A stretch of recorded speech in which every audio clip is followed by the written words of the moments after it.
Okey. Kejap, respect dulu.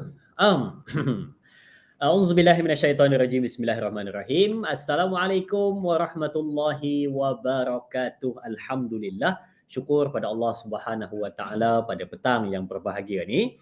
Kita dipertemukan oleh Allah Subhanahu wa taala di dalam sembang santai kita di Facebook page Mantap Syekh yang kita bawakan khas kepada anda semua sedang menonton, dan pastinya alang-alang nampak tu kan, like, lepas tu share kepada sahabat-sahabat kita, semoga semuanya beroleh manfaat, dan saya doakan anda semua berada dalam kesihatan selalu dan di samping keluarga tercinta, dan doakan saya juga semoga dalam keadaan sihat walafiat dan sentiasa dapat menjalankan tugas dengan sebaiknya. Setiap hari kita bersama pada petang untuk sembang santai mengupas tentang isu-isu yang berkaitan dengan kehidupan, dan pada hari ini kita nak menegur sanubari anda, kita nak mengetuk jiwa anda, dan kita nak memberikan satu tamparan hebat di dalam sanubari supaya kita memikirkan tentang satu tabiat lagi manusia yang saya rasa dah ada 3 ke 4 tabiat manusia yang saya dah bincangkan di dalam tema tabiat manusia, dan pada hari ini satu lagi tabiat manusia yang saya nak kongsi kepada penonton-penonton. Sebelum saya sebut tajuknya itu, ayo sama-sama war-warkan kepada sahabat anda, follow Facebook Kardok Akademi Al-Islah dan juga Facebook page Mantap Syekh, dan boleh juga ikuti kami di TikTok Mantap Syekh, Instagram Mantap Syekh, ataupun di YouTube channel Mantap Syekh Channel. Semua ini kita sajikan info-info dan juga maklumat-maklumat yang menarik kepada anda semua, bukannya untuk sekadar hiburan tetapi untuk mengubah diri kita jadi lebih baik. Okey.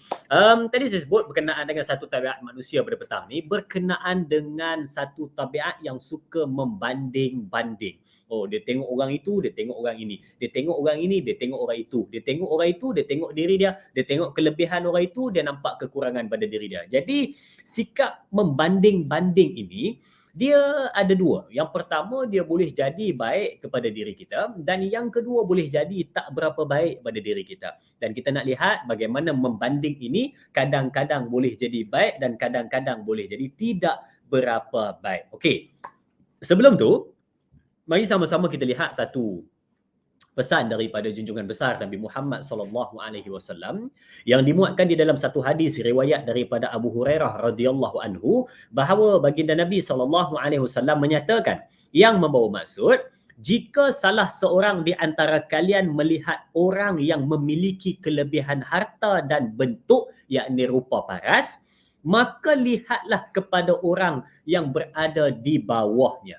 Hadis riwayat Imam Bukhari dan juga Imam Muslim. Ibnu Hajar mengatakan yang dimaksudkan dengan al-khalqi, yakni bentuk tubuh, juga termasuk di dalamnya adalah anak-anak pengikut segala sesuatu yang berkaitan dengan nikmat dunia. Boleh rujuk dalam kitab Fathul Bari. Baik. Bila sebut tentang hadis tadi, Nabi cerita kepada kita, kadang-kadang kita ni bila nampak ataupun kita lihat dalam kehidupan kita ni satu manusia yang lebih daripada kita, daripada sudut dunia, kenikmatan dunia tu dia lebih. Ya, harta dia lebih. Dia punya kemewahan dia lebih. Rupa parahnya cantik elok lebih daripada kita. Apa segala benda yang dia ada semua lebih daripada kita. Jadi, bila mana kita memandang itu, kita pandang dan kita banding pada diri kita akan menyebabkan dua benda akan jadi. Yang pertama, dia hilang rasa nak bersyukur. Yang kedua, dia akan jadi orang yang rasa down, rasa lemah, rasa macam, aduh, dia ada, aku tak ada. Aku tak ada yang ni, dia ada macam-macam. Oh, dia boleh lah, dia hebat. Dia boleh lah, dia kaya. Dia boleh lah, dia ada itu, dia ada ini. Aku tak ada. Jadi, dia akan jadi down dan rasa tak bersyukur dengan apa nikmat yang dia ada walaupun sedikit. Oleh kerana itu disebutkan, di dalam satu penceritaan yang ringkas tetapi memberi satu sentuhan yang sangat kuat, ya, sentuhan yang sangat kuat pada kita punya kehidupan, yang mana kalau saya cerita benda ni saya rasa semua orang tahu dan biasa dianimasikan dalam video-video pendek, biasa diceritakan oleh ustaz-ustazah, para asatizah selalu cerita berkenaan dengan cerita ni. Apa dia? Dia sebutkan tentang bagaimana perjalanan seorang hamba Allah yang mana dia ini memiliki hanya satu kereta mewah. Dia memiliki satu kereta mewah. Apa saya starting dengan kereta mewah? Ini saya ambil version yang kedua. Dia starting dengan dia kereta mewah. Dia bawa kereta tersebut, dia bawa kereta tersebut, lalu dia berhenti di traffic light. Dia berhenti di traffic light, lalu orang yang naik kereta biasa, dia tadi naik kereta mewah, orang yang naik kereta biasa, dia nampak kereta mewah tadi, lalu dia berbicara dalam kereta dia. Dia membandingkan di kereta dia dengan kereta orang sebelah. Dia kata pada isteri dia, alangkah seronoknya kalau kita dapat naik kereta macam di sebelah. Selesa sungguh, aircon mesti sejuk tu. Kereta kita ni aircon ada tapi kena buka tingkap juga. Kalau nak panas. Dia kata mesti seronok kalau naik kereta macam itu. Dua-dua pun berjalan, lampu hijau berjalan. Bila berjalan, ada satu motor, abang penghantaran naik motor jalan. Dia berhenti di satu kedai, dia nampak kereta yang biasa-biasa tadi berhenti juga di kedai yang sama. Dia nak ambil makanan, orang ni datang nak makan. Dia kata alangkah beruntungnya satu hari nanti kalau ada kereta macam abang ni. Tentu tak kena panas, tentu tak kena hujan. Walaupun tak ada aircon buka tingkap, tapi hujan tak kena hujan juga. Aku hujan basah. Dia dah bandingkan dengan orang itu pula. Dan bila mana abang penghantaran makanan tadi berjalan sampai di satu taman nak hantar ke rumah orang, ada orang naik basikal, dia tengok alangkah seronoknya kalau ada motor, tak payah kayuh basikal, penat, letih. Lepas tu pendekkan cerita, yang naik basikal dia meneruskan perjalanan nak pergi ke tempat yang dia nak pergi, dia nampak orang yang berjalan kaki, nampak pula yang naik basikal ni. Dia kata alangkah beruntungnya kalau ada basikal, tak payah berjalan kaki, tak payah sakit-sakit kaki berjalan jauh-jauh. Orang yang berjalan kaki dilihat oleh orang yang tak sihat duduk di atas kerusi roda. Dia duduk di atas kerusi roda, dia tengok orang berjalan, dia kata alangkah beruntungnya kalaulah aku ni kaki sihat, boleh berjalan macam dia. Berlari, berjalan, ke sana, ke sini, seronok jadi macam dia. Dan ada pula orang yang sedang terlantar di hospital, melihat orang yang berada di atas kerusi roda, dia kata beruntungnya orang itu. Walaupun sakit, tetap boleh bergerak ke mana-mana dengan kerusinya. Aku satu badan, paralyzed, total loss. Tak boleh bergerak langsung. Jadi, dia pandang orang di atas, maka dia takkan nampak rasa syukur. Sebaliknya dia akan jadi orang yang lemah dan semangatnya makin lama makin luntur. Sebab itu Nabi SAW ajar kepada kita. Nabi kata, kalau kamu nak jadi orang yang bersabar dan syukur, kamu ini akan disebut oleh Allah sebagai seorang yang sabar dan syukur. Boleh rujuk hadis ini di dalam kitab 40 hadis penawar hati. Nabi kata pada kita, kalau kamu nak dapat satu level, kamu ini jadi orang yang sabar dan syukur, kamu mesti ada dua benda. Yang pertama, kamu memandang orang dalam hal dunia, orang yang lebih bawah daripada kamu. Dan kamu membandingkan orang dalam hal agama, dalam hal akhirat, orang yang lebih atas daripada kamu. Barulah kamu akan mendapat satu darjat panggilan, kamu orang yang sabar, kamu orang yang syukur. Baru dapat.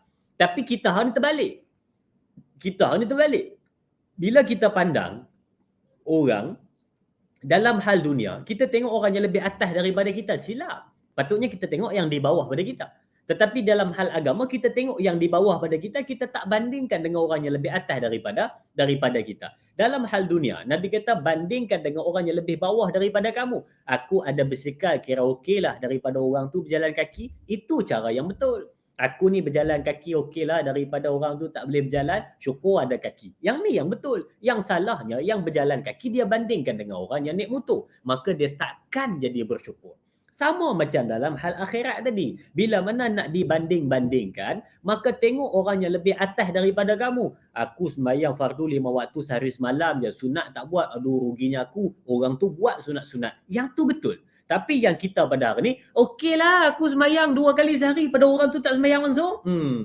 Okeylah aku setiap Jumaat pergi sembahyang daripada orang tu sembahyang raya saja pergi. Okeylah aku sembahyang raya saja aku pergi, orang tu tak pernah datang langsung kecuali ada kematian je dia datang. Dia bandingkan dengan orang yang lebih bawah daripada dia, maka habis. Dia akan jadi seronok, dia akan jadi selesa, dia tersalah banding. Sebab itu petang ni kita bawakan kepada tuan-tuan sebagai mukadimah kita pada petang ni. Kita nak tunjuk, kita nak bagi tahu kepada penonton-penonton yang kalau kita ada tabiat nak membanding-bandingkan kehidupan kita dengan orang lain, bagusnya bila mana kita ikut apa yang disuruh oleh baginda Nabi SAW, banding untuk tambah semangat, banding untuk bersyukur, banding untuk memberikan motivasi kepada kita. Yang ni betul. Tapi kalau banding untuk melenturkan semangat, banding untuk mempelekeh, banding untuk menjatuhkan orang lain, maka yang ini ditolak. Jangan membanding seperti ini. Baik. Kita lihat lagi. Disebutkan oleh Abu Hurairah radhiyallahu anhu bahawa baginda Nabi SAW bersabda. Kata Nabi yang membawa maksud dalam hadis riwayat Imam Bukhari dan juga Imam Muslim, pandanglah orang yang berada di bawahmu dalam hal ataupun masalah harta dan dunia. Jangan engkau pandang pada orang yang berada di atasmu dalam masalah ini. Demikian hal itu membantumu, membuatmu tidak meremehkan nikmat daripada Allah Subhanahu wa taala. Nabi sebut balik apa yang kita bicara sebentar tadi. Nabi kata, kalau kamu buat benda ini, kalau kamu tengok dalam sudut dunia, kamu bandingkan dengan orang yang berada di bawah kamu, akan menjadikan kamu orang yang tak meremehkan nikmat. Ni berapa ramai orang yang meremehkan nikmat? Bila besar, baru ucap syukur. Bila kecil, dia tak pandang.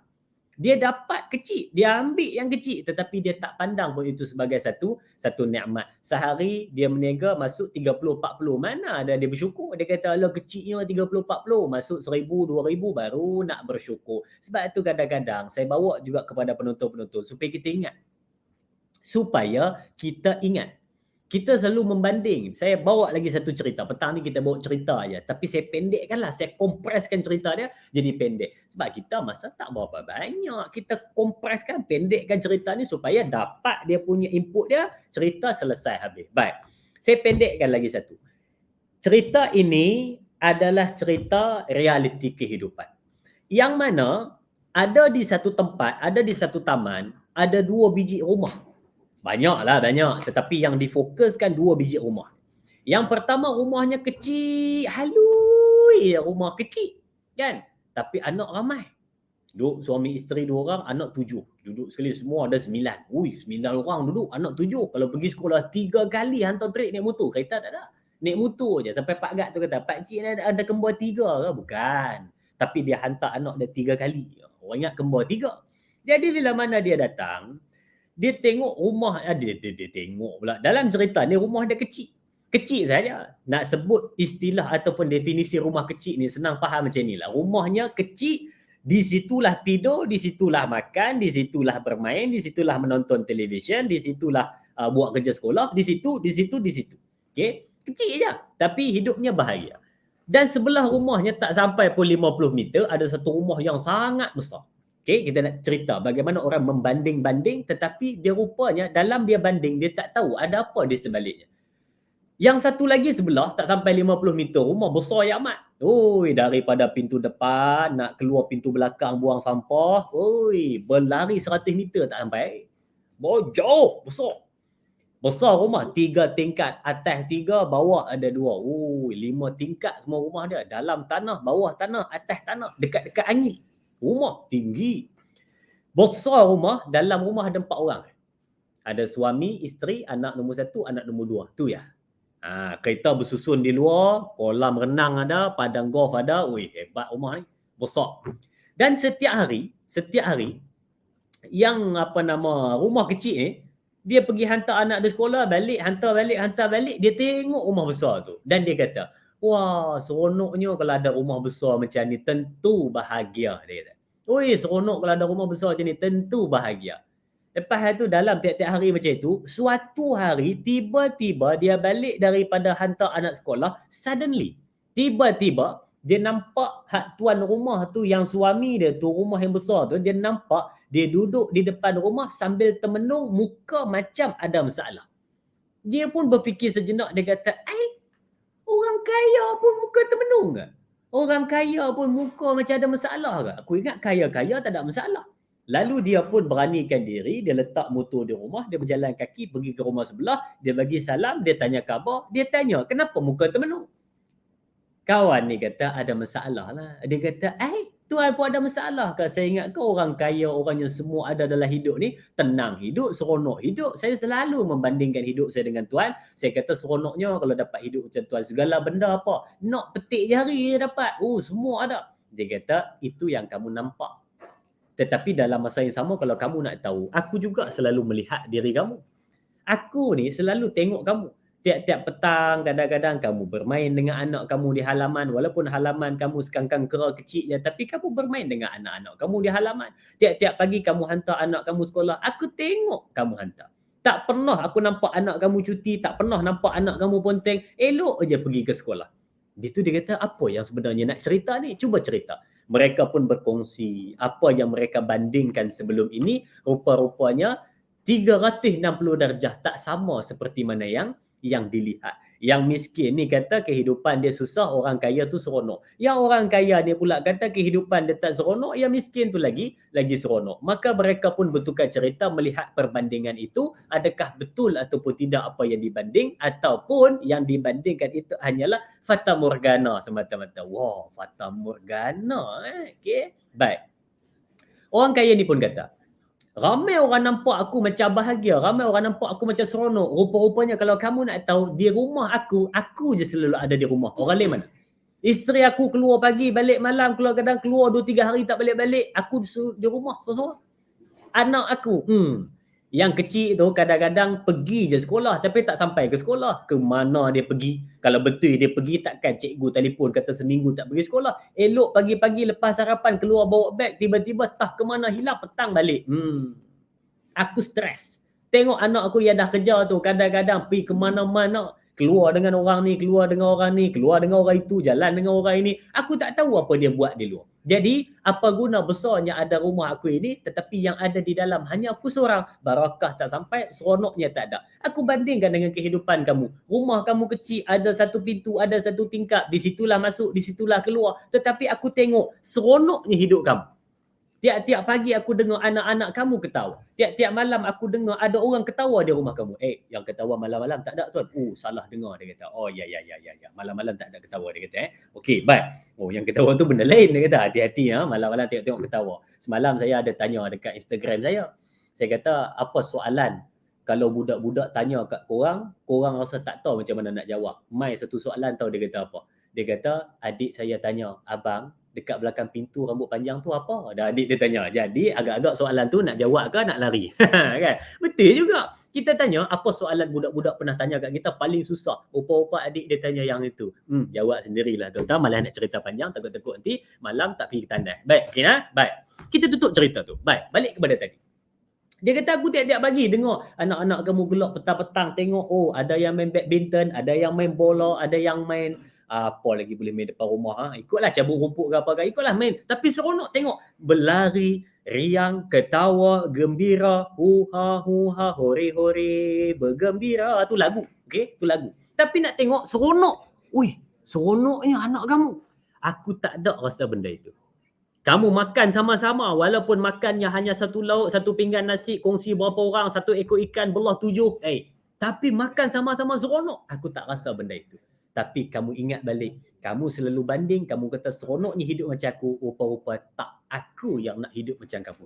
Daripada di situ, sebenarnya cerita dia ada lagi, tapi saya pendekkan, daripada di situ, kamu nampak apa? Kamu nampak kadang-kadang kita membandingkan hanya daripada mata kasar, tetapi kita tak tengok yang betul-betulnya apakah sebenarnya yang kita banding itu berbaloi ataupun tidak. Sebab itulah dikatakan oleh baginda Nabi SAW, kalau hang nak bandingkan dengan cara yang Nabi sebut. Bandingkan dengan cara yang Nabi anjurkan kepada kita. Nabi kata, hang tengok dalam urusan dunia, orang yang lebih bawah daripada kamu akan bahagia. Tetapi kalau kamu melihat dalam urusan dunia, orang yang lebih atas daripada kamu bandingkan dengan orang yang lebih hebat daripada kamu takkan ke mana-mana. Kamu duduk di situ dalam keadaan stres, kamu tak dapat apa yang kamu nak capai, akhirnya kamu kecundang. Dan dalam urusan agama, dalam urusan akhirat, dalam urusan perkara-perkara ukhrawi, maka kamu kena bandingkan dengan orang yang lebih atas daripada kamu. Jangan sesekali membandingkan dengan orang yang lebih bawah daripada kamu. Kerana kalau kamu tengok dalam urusan agama, orang yang lebih bawah daripada kamu, maka kamu akan jadi orang yang sentiasa bersenang lenang di atas dunia, tetapi di akhirat kamu merana. Dan ramai hari ini, minta maaf saya sebut, ramai di antara kita yang tersalah membanding sehingga menyebabkan dia memperlekeh kepada orang lain. Oh, dia boleh lah kalau dalam konteks sekolah kan. Dia boleh lah cikgu, dia tu family pandai, dia pergi tuition kat luar, dia boleh lah. Saya tak boleh, saya tak berapa pandai. Kenapa nak dibanding macam itu? Sedangkan Allah bagi pada kita sama 24 jam, ada satu otak, mana ada kawan tu otak spare, mana ada. Tetapi kenapa dia boleh, kenapa kita tak boleh? Jawapannya, hang sendiri yang tak nak. Dibandingkan itu sebagai alasan, tetapi dia yang tak nak. Di tempat kerja dibandingkan pula. Dia boleh lah naik pangkat, dia hebat lah sekarang, dia boleh lah, dia pandai, kita tak berapa pandai, boleh lah. Dia bandingkan pula di situ. Apa hal nak dibanding-banding macam itu? Kadang-kadang bila dibanding macam itu, sebenarnya kita membuka kelemahan kita sendiri. Patutnya bila kita tengok satu orang berjaya, jangan dibanding-banding menyebabkan kita rasa tak kuat. Sebaliknya fikir, macam mana aku nak jadi macam dia? Tengok macam mana aku nak jadi macam dia. Bukannya fikir macam mana aku nak jatuhkan dia. Fikir macam mana aku nak jadi macam dia. Okey? Baik. Kalau tengok pula dalam konteks agama, konteks ibadat. Kadang-kadang ada orang banding. Oh, dia boleh lah. Dia tu jenis kuat ibadatnya. Kita ni aduh cap ayam ni kita ni. Asal sembahyang 5 waktu sudah kan. Dibanding macam itu. No. No. Sebenarnya bila banding macam itu, rosak ibadat kita tak ke mana, jadi apa, kualiti tak ada, asyik membanding, tapi tak pernah fikir macam mana daripada apa yang dibanding itu nak membangkitkan semangat, bukan nak melenturkan semangat. Baik, sebagai penghujung, wah tak sedar dekat setengah jam dah bercakap. Sebagai penghujung, mari sama-sama kita renung kata-kata daripada Imam Al-Ghazali rahimahullahu ta'ala. Pernah mengatakan, syaitan selamanya akan memalingkan pandangan manusia pada orang yang berada di atasnya dalam masalah dunia. Syaitan akan membisik-bisikkan padanya, kenapa engkau menjadi kurang semangat dalam mencari dan memiliki harta supaya engkau dapat bergaya hidup mewah? Namun, dalam masalah agama dan akhirat, syaitan akan memalingkan wajahnya kepada orang-orang yang berada di bawahnya, yang jauh dari agama. Syaitan membisikkan, kenapa dirimu merasa rendah dan hina di hadapan Allah? Si fulan itu masih lebih berilmu darimu. Ini 2 daripada 7 modus operandi iblis. Kan? Lihat di dalam Faidul Qadir, Syarhul Jami' As-Saghir. Kan?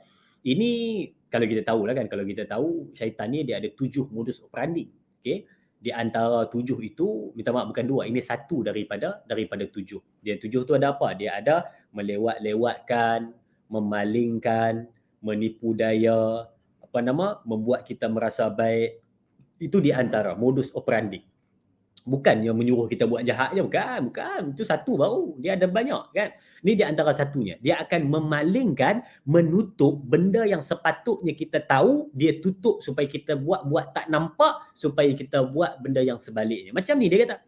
Syaitan dalam hal dunia, dia akan menutup mata kamu daripada melihat buruknya orang yang berada di atas kamu. Dan dalam hal akhirat, dia akan menutup pula pandangan kamu daripada melihat buruknya orang yang sedikit amalannya daripada kalangan kamu. Jadi kamu akan hidup selesa, kamu akan hidup tenang, kamu akan hidup seronok. Lepas tu dia akan tanya kepada kita, pasal apa hang tak mau cari harta weh? Pasal apa hang tak mau cari? Sedangkan dengan harta tu, hang boleh bergaya, hang boleh mewah, hang boleh hidup bagus. Orang sanjung hang berada dalam kemasyhuran. Hang akan menjadi satu orang yang tasyrif, seorang yang dimasyhurkan. Dia tak tahu yang harta itu bukan tasyrif, tetapi itu adalah taklif, tanggungjawab. Dan dia kata pula, hang tak tengok ke orang tu lebih berilmu daripada hang? Hang kena lawan dia. Maka dia akan buat satu benda yang kita ni jadi orang yang nak kerja ilmu, tetapi bukan untuk mendapatkan ilmu tersebut, tapi nak tunjuk kita lebih pandai daripada orang lain. Sebab itu sebagai penutup ni, Lalang saya sebut tentang ilmu yang dikatakan oleh Iblis sebentar tadi. Ingat, di antara 4 manusia yang berilmu tetapi paling awal masuk dalam neraka siapa? 4 manusia paling berilmu tetapi awal-awal masuk neraka. Dia jadi geng iblis sebab iblis ni berilmu, hebat ni. Orang alim sungguh, tapi dia neraka tempat dia.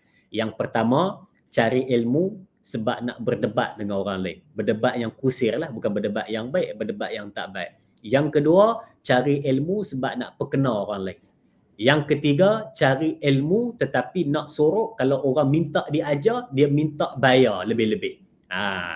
Yang keempat, siapakah dia? Adalah orang yang mencari ilmu tetapi dia nak tunjuk dialah yang paling pandai di antara orang yang pandai. 4 orang ni belajar ilmu di dunia tetapi akhirnya awal-awal dihumban ke dalam neraka Allah Subhanahu wa taala. Jadi nak membanding, banding elok-elok, jangan membanding sampai mempelekeh orang lain, jangan membanding kehidupan sampai meranapkan masa depan kita, jangan membandingkan kehidupan cara yang salah, ikut apa yang dibawa oleh baginda Nabi sallallahu alaihi wasallam. Bandingkan dalam hal dunia orang yang lebih bawah daripada kamu, bandingkan dalam hal akhirat orang yang lebih atas daripada kamu, nescaya kamu akan dapat cop kelulusan apa dia? Kamulah orang yang syukur, kamulah orang yang sabar. Jadi terima kasih diucapkan kepada semua penonton yang menyaksikan kita pada petang ni. Mudah-mudahan kita bertemu lagi pada episod yang seterusnya dengan topik yang lebih panas untuk kita bincangkan. Baik, okey, teruskan follow Facebook Kardok, Akademi Al-Islah dan juga Mantap Syekh untuk dapatkan info-info berkenaan dengan Al-Hufaz dan juga projek-projek kita yang mendatang insya-Allah. Dan yang paling penting, share, ajak kawan-kawan anda datang sama-sama lihat benda-benda yang bermanfaat bermula daripada pagi sehingga ke malam semuanya untuk anda. Apa-apa pun terima kasih dan sekian. Assalamualaikum warahmatullahi wabarakatuh. Alamak, mantap Syekh.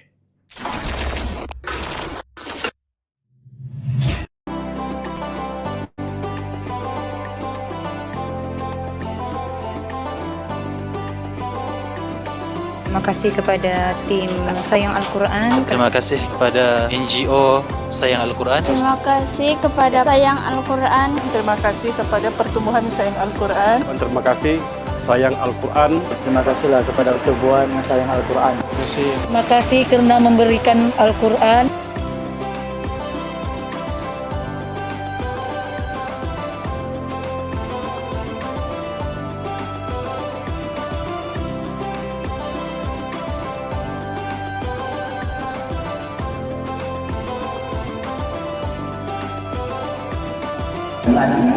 InsyaAllah hari ini dan semalam kita telah lancarkan satu infak Quran kasih buat Borneo untuk 100,000 naskah.